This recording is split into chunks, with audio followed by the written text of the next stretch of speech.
جہاں تک میرا اپنا تجربہ ہے مسلم آئیڈینٹی کے ساتھ، تو ایز سچ مجھے اتنی کوئی پرابلم نہیں ہوئی ملک سے باہر. بلکہ میں نے یہ دیکھا ہے، جو میں نے محسوس کیا وہ یہ ہے کہ لوگ آپ کا پروفیشنلزم دیکھتے ہیں. وہ آپ کو ایز اے پروفیشنل ٹریٹ کرتے ہیں. اگر آپ اپنے پروفیشن میں ایکسیل کریں، اس کی ریکوائرمنٹس کو، اس کی کوالٹی کو مینٹین کریں، اس کے اسٹینڈرڈس کو، تو لوگ اس کے اوپر آپ کی ایک مسلم آئیڈینٹی یا مسلم اپیئرنس پہ ایز سچ مجھے کوئی پاکستان سے باہر تو اتنا مسئلہ نہیں ہوا. لیکن ہو سکتا ہے کہ شاید میں ایسے ممالک میں گئی ہوں جہاں پہ زیادہ لبرل ہیں، یا یعنی آپ کو لگتا ہے کہ اگر آپ اپنی کانفیڈنس لیول صحیح ہو تو پھر آپ کو اتنا کوئی مسئلہ نہیں ہوتا؟ نہیں، کانفیڈنس اور آپ کی جو پروفیشنلزم ہے، یعنی جس چیز کے اگر آپ ایز اے پروفیشنل اسپیکر کہیں بات کر رہے ہیں، بزنس میں ڈیل کر رہے ہیں، تو وہ چیز زیادہ کاؤنٹ کی جاتی ہے. اچھا، ایک ہم مسلمانوں کے مسلم ایک گولڈن ایرا کی بات کرتے ہیں کہ وہاں کے مسلمانوں نے کتنی ترقی کی، اور آج کے دور میں جب ہم آتے ہیں تو ایک مایوسی کی فضا نظر آتی ہے. حالانکہ ریالٹی ایز سچ یہ نہیں ہے. ہمیں بہت سے لوگ اپنی اپنی فیلڈ میں ایکسیپشنلی کام کرتے بھی نظر آ رہے ہیں. لیکن آپ اس فرق کو کیسے دیکھتی ہیں؟ یہ جو گیپ ہے اس کو آپ کیسے ڈیفائن کریں گے؟ بیسکلی مجھے جہاں تک میں نے اس کو سمجھا ہے اور پڑھا ہے، تو مجھے لگتا ہے کہ اب ہم بہت پولرائزڈ ہیں as a society. And also ہم نے جیسے سائنس کو اور دین کو ایک کمپٹیشن میں لا کے کھڑا کر دیا. مطلب ہم چاہتے ہیں کہ ہمارا مطلب جیسے ایک فیکشن وہ ہے جو کہتی ہے کہ جو کچھ دین آپ کو کہہ رہا ہے جب تک وہ سائنس سے پروو نہ ہو وہ ایکسیپٹیبل نہیں ہے. اور دوسری ایک وہ چیز ہے کہ جو کہتی ہے کہ جو ریسرچ دین کے معیار پہ نہیں اترتی یا دین سے کسی بھی طرح کانٹراڈکٹ کرتی ہے، وہ ریسرچ جائز نہیں ہے. تو جو ہمارے گولڈن ایرا کے مسلم سائنٹسٹ تھے، سب سے پہلے تو ان کو ایک پہلی بات یہ تھی کہ علم کو بحیثیت علم پڑھا جاتا تھا، سمجھا جاتا تھا. بہت لوگوں کے پروفیشنز ڈفرینٹ ہوتے تھے، وہ کوئی ان کی ٹریڈ یا کاروبار ہوتا تھا، but it was not like career focus اور financial, it wasn't because of financial motivating factor اور ڈرائیو کے. کیونکہ جیسے ہم کہتے ہیں کہ ہمارے دین میں بھی جو پہلی وحی آئی وہ اقرا، کہ وہ پڑھنے کے بارے میں تھی. اور جو بہت سے نبیوں کی دعائیں ہیں، مختلف دعائیں جو ہمارے نبیوں نے مختلف وقت پہ مانگی، تو نبی صلی اللہ علیہ وسلم کی دعا تھی رب زدنی علما، کہ اللہ تعالیٰ میرے علم میں اضافہ فرما. تو علم کی بہت ایک اہمیت ہے، اور اس اہمیت کو وہ سمجھتے تھے، اور اس کی بیسس پہ کہ جو اللہ تعالیٰ نے انسان کو عقل اور شعور دی ہے، تو اس کا جو حق ادا کرنا ہے وہ یہ ہے کہ کسی بھی قسم کا علم حاصل کیا جائے. تو اس کیٹیگری میں یہ تھا کہ وہ ایک پیرلل ڈائمینشنز کو ایکسیپٹ کرتے تھے. مطلب ضروری نہیں ہے کہ اب سائنس جو ہے وہ ایک تھیوری لاتی ہے پھر اس کو ریجیکٹ کرتی ہے، ایک دوسری تھیوری لاتی ہے. سائنس اپنی ایک رستے پہ چل رہی ہے. جو ہمارا دین ہے وہ ہمارا ایک فیتھ ہے، ٹھیک ہے، فاؤنڈیشن ہے.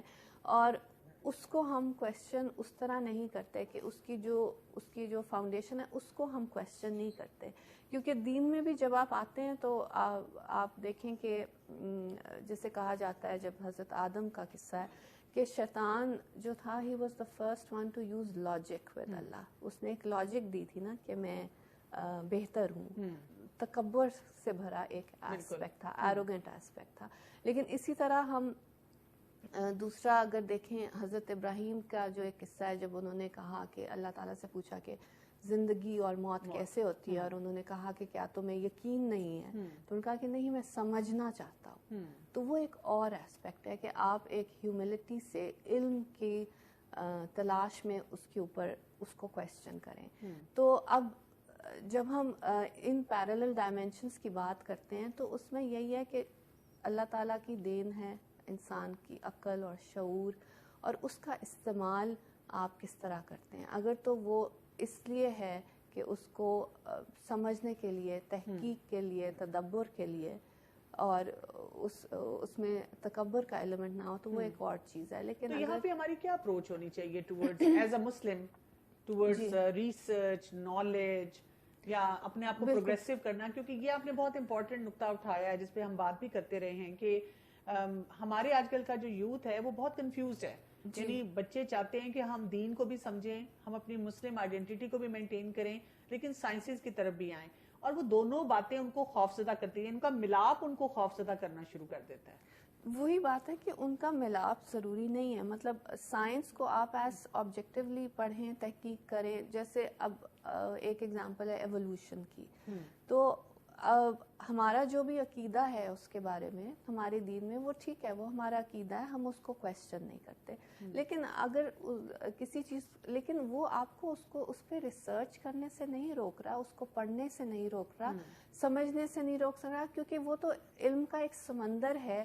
ہو سکتا ہے کہ ہم ابھی اس کی تہہ تک نہ پہنچے ہوں، یا اس کو جس طرح ہم انٹرپریٹ کر رہے ہوں وہ نہ ہو، یا ہم نے جو اپروچ پکڑی ہے لیکن اس کو بالکل کر دینا، نل اینڈ وائڈ کر دینا اور ڈسمس کر دینا کہ یہ تو آپ نے پڑھنا ہی نہیں ہے، یہ تو ایک اس کو آپ ایک حرام علم کی طرح لے کے چلیں، تو وہ غلط ہے. اس کو آبجیکٹیولی جو بھی سائنس کہتی ہے وہ پڑھے، اور ضروری نہیں ہے کہ آپ کا ہر چیز جو آپ سائنس میں پڑھیں وہ آپ کا دین اور آپ کے عقیدے سے میچ کرے. اور اسی طرح یہ بھی ضروری نہیں ہے کہ جو کچھ آپ کا دین آپ کو کہہ رہا ہے اس کو بھی آپ ضرور آبجیکٹیولی پڑھیں، حکمت سے سمجھنے کی کوشش کریں اس کو نگیٹ کرنے کے لیے. لیکن یہ ضروری نہیں ہے کہ ہر وہ چیز سائنس پروف کرے. اسلام جو ہے وہ ویسے تو انٹیلیجنٹ فیتھ ہے اور دین فطرت ہے، اور اس میں انکریج کیا گیا ہے کہ اس کو سمجھا جائے، کویسچن کیا جائے. اچھا ڈاکٹر سارہ، میں یہاں پر آپ سے یہ بھی جاننا چاہوں گی کہ ایک زمانہ وہ تھا کہ جب جو خواتین تھیں، ینگ گرلز ہوتی تھیں، جب وہ اپنے کیریئر چوائس کیا کرتی تھیں تو وہ اس سلسلے میں سوچتی تھیں، یعنی کہ وہ یہ دیکھتی تھیں کہ ہم نے اس جگہ پہ جانا ہے جو کہ فیمیل اورینٹڈ جابس ہیں. لیکن اب وہ زمانہ آ گیا ہے کہ ہر شخص ہر چیز کے پیچھے لگتا ہے، یا جو چیز بڑی یونیک اور ڈفرینٹ لگتی ہے اس کے پیچھے جانا چاہتا ہے.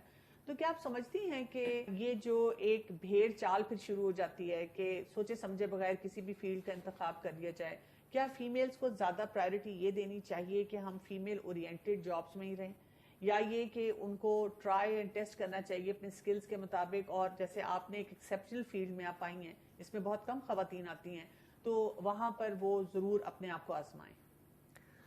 میرا خیال ہے کہ ہم وہیں پہ سکسیسفل ہوتے ہیں جہاں پہ ہمارا ایک انٹرسٹ ہوتا ہے، ایک پیشن ہوتا ہے، ایپٹیٹیوڈ ہوتا ہے، کوئی نیچرل ٹیلنٹ ہوتا ہے.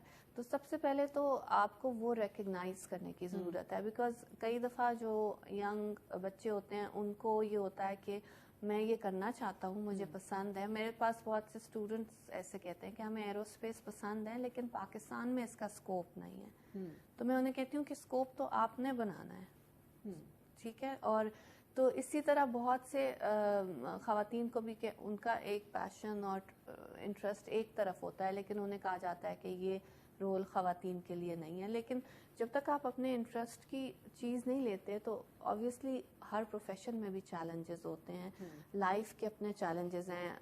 جیسے جیسے آپ زندگی کی منزلیں طے کرتے ہیں آپ کے چیلنجز بڑھتے جاتے ہیں. تو اس میں آپ وہی چیز سروائیو کرتی ہے جس میں آپ کی ایک ڈیڈیکیشن ہو، انٹرسٹ ہو، پیشن ہو. تو اس کو سب سے پہلے تو آئیڈینٹیفائی کرنا بہت ضروری ہے. پھر یہ سمجھنا ضروری ہے کہ ہم کسی چیز کو کیوں کر رہے ہیں، اس کو کویسچن کریں. آپ یہ کیوں کرنا چاہتے ہیں، آپ کی بیکاز جو ہماری زندگی میں ایک جو ہر انسان جو دنیا میں آتا ہے اس کی ایک کنٹریبیوشن ہے ٹورڈز ہیومینٹی، ٹورڈز لائف. وہ کسی بھی فارم میں ہو سکتی ہے. آپ جو سائنسدان کرتے ہیں ان کی ایک ہے، جو ڈاکٹرز کریں، کوئی کسی پروفیشن میں. ایک مدر جو ایک اولاد کو کی پرورش کرتی ہے، تربیت کرتی ہے، وہ ان اٹ سیلف ایک بہت بڑی کنٹریبیوشن ہے سوسائٹی کو. تو ہم نے یہی دیکھنا ہے کہ ہم کس طرح کس بیسٹ پاسبل وے میں کنٹریبیوٹ کریں، کہاں پہ ہم بہتر کر سکتے ہیں، اور ہم نے کوئی نہ کوئی اپنے حصے کی کنٹریبیوشن کرنی ہے. تو بالکل آپ ٹھیک کہہ رہی ہیں کہ بھیڑ چال میں تو بالکل نہیں پڑنا چاہیے, لیکن اس کا یہ بھی مطلب نہیں ہے کہ جیسے ایک ڈسکریجمنٹ ہوتی ہے کہ یہ چیز پاکستان میں نہیں ہے, یا اس میں جابز نہیں ہیں, یا اس میں آپ پیسہ نہیں کما سکتے.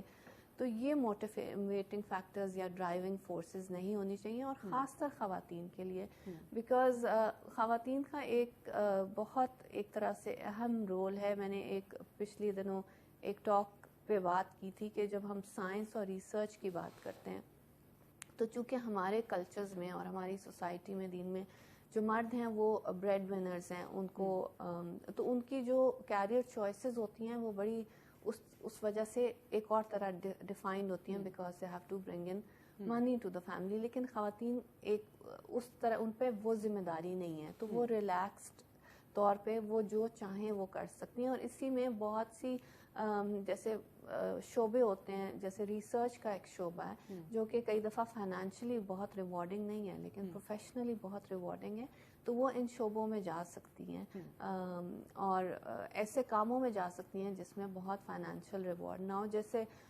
جو ریسرچ ہم آج دیکھتے ہیں دنیا میں, آپ کے یہ موبائل فونز ہیں, آئی پیڈ ہے, یہ جو ساری اس کے پیچھے جو پارٹیکل فزکس ہے, کوانٹم فزکس ہے, سائنس ہے, یہ پچھلی صدی کی لوگوں کی تحقیق ہے.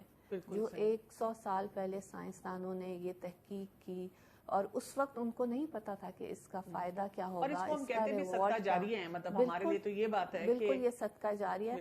تو ہمیں نہیں پتا کہ آج ہم کیا جو کام کریں گے ہو سکتا ہے وہ ہماری زندگی میں یا اس کے بعد کام آئے یا اس کے بعد کام آئے. بالکل صحیح بات ہے. تو بس یہ سوچ ہمیں رکھنی چاہیے. اور اگین میں ایک بات کروں گی کہ جیسے ہم نے پچھلے ٹاپک پہ بات کی کہ یہ جو پیرلل ڈائمینشنز ہیں اس کو لے کے چلنا بہت ضروری ہے, اور ان کو آپس میں ہر وقت ان کے پاتھس کراس کرنے کی ضرورت نہیں ہوتی. اپنا ہم دین بھی ڈومین میں رکھیں, اپنا عقیدہ بھی فالو کر سکتے ہیں, اپنا دین بھی, اور سائنس کو سائنس کی طرح پڑھا جائے. اور پھر اس میں حکمت کی بات آ جاتی ہے, جیسے کہا بھی گیا ہے قرآن میں بھی کہ جس کو حکمت عطا کی گئی اس کو خیر کثیر دی گئی. تو ہم نے ان چیزوں کو بہت حکمت سے لے کے چلنا ہے. بہت بہت شکریہ آپ کا.